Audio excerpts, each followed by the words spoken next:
Թուրքիայի արտգործնախարարի հետ հանդիպումից հետո Civilnet-ին տված հարցազրույցում Արարատ Միրզոյանը հայտարարել է, որ երկու ստեկ տեսնում են հնարավորություն ոչ միայն մինիմալ հարաբերությունների հաստատման, այլև շատ էական միջպետական առևտրի տարանցիկ հնարավորությունների, էներգետիկ համատեղ ծրագրերի իրականացման առումով։ Արտգործնախարարի խոսքով նաև միջազգային քաղաքականության որոշ հարցերում երկու կողմերի դիրքորոշումներն ամենևին այդքան հեռու չեն իրարից, քան կարող է թվալ։ Օրինակ, Մերձավոր արևելյան քաղաքականության օրակարգի որոշ հարցերի շուրջ։ Ինչ վերաբերում է հայ-ադրբեջանական հարաբերությունների, Միրզոյանն ասել է, որ Հայաստան-Ադրբեջան կարգավորման գործընթացը Հայաստան-Թուրքիա, եթե ոչ երկկողմ օրակարգի, ապա խոսակցության շփումների մաս է։ Կարծում ենք, որ առաջընթացը Հայաստան-Թուրքիա ուղղությամբ իր դրական ազդեցությունը կունենա Հայաստան-Ադրբեջան կարգավորման վրա, ասել է Հայ Պաշտոնյան։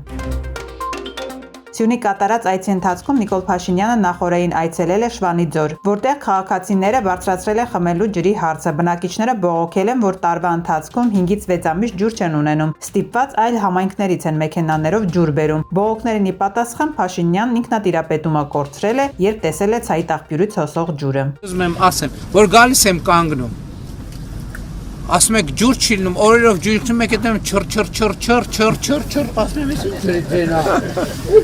Արոն վարչապետ, Օգոստո Սամսի, քարիզները հնարավոր չի։ Քարիզը կապ չունի, խիչ եք մի բան դնում, փակում, սա ես չգիտեմ ինչա, բայց չի կարելի։ Ես այնօր կառավարության նիստում ասում եմ հետևյալը, ասում եմ, որ Երևանում քանի հատ ջրի բաժանորդ կա, ով գիտի։ Ասենք ենթադրենք մի քանի 100,000 ջրի բաժանորդ կա։ Ասում եմ ատամ լվալիս ամեն մեկը 5 վայրկյան ջուրը առանց նպատակի թողի ջուրը չռա, այդ նշանակում է Հայաստան Շվանիձորի նման 62 բնակավար ջրից զրկվում է։ Սա հիմի ես չգիտեմ քարիզա ինչա, ասում եմ սա վերաբերմունք է Ժողովուրդ ջան։ Հայաստանում հազարավոր սենց պուլպուլակ կա։ Ասում են Ժողովուրդ ջան, ուր գնում ես, ասում են ջրի պրոբլեմ կա։ Սա ջրի նկատմամբ քարիզա ինչ ուզում արնի, բայց գալիս եմ կանգնում, ասում եմ ջուր չկա, չր։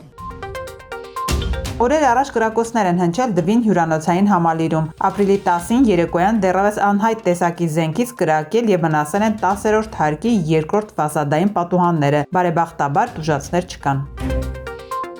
Վթարի է ենթարկվել հատուկ նշանակության գումարտակի հրամանատար Հայկաշ Ջոմարտյանը։ Ուրբաթ երեկոյան Ջոմարտյանը ոստիկանական մեքենայով բախվել է 2 այլ մեքենայի։ Դեպքի փաստով քննչական բաժնում նախաձեռնվել է քրեական վարույթ։ Ներքին գործերի նախարարությունից հայտնել են, որ վնասը միայն նյութական է։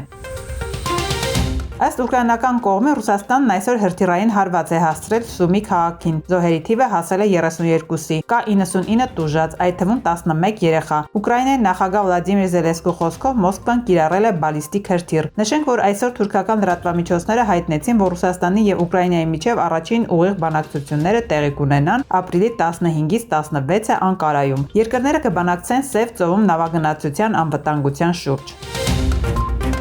Օլիմպիական խաղերի արծաթե բրոնզե մեդալակիր, աշխարհի չեմպիոն, Եվրոպայի կրկնակի չեմպիոն, աշխարհի գավաթի խաղարկության կրկնակի հաղթող Արթուր Դավթյանը բրոնզե մեդալ նվաճեց Խորվաթիայի Օսիե քաղաքում ավարտվող սպորտային մարմնամարզության աշխարհի գավաթի խաղարկության 4-րդ փուլում։ Այսպիսով Հակոբ Սերոբյանի գլխավորած հավաքականը 1 ոսկե, 2 բրոնզե մեդալով ավարտեց պայքարը աշխարհի գավաթի խաղարկության 4-րդ փուլում։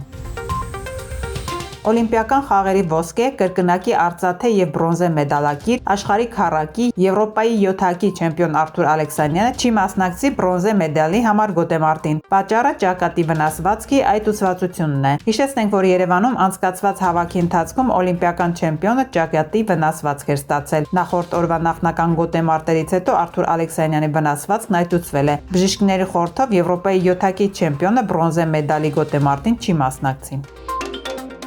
Հանրապետության տարածքում ապրիլի 14-ից 16-ը շրջանների մեծ մասում օրվա ընթացքում սպասվում են տեղումներ, լեռնային շրջաններում ձյան տեսքով։ Ապրիլի 17-ից 18-ին ջերմաստիճանը աստիճանաբար կբարձրանա 6-ից 8 աստիճանով։ Հիշեցնենք, որ այսօր ձյուն է տեղացել Վարդանյաց լեռնանցքում եւ Սիսիանի Զանգեր կոչվող տարածքում։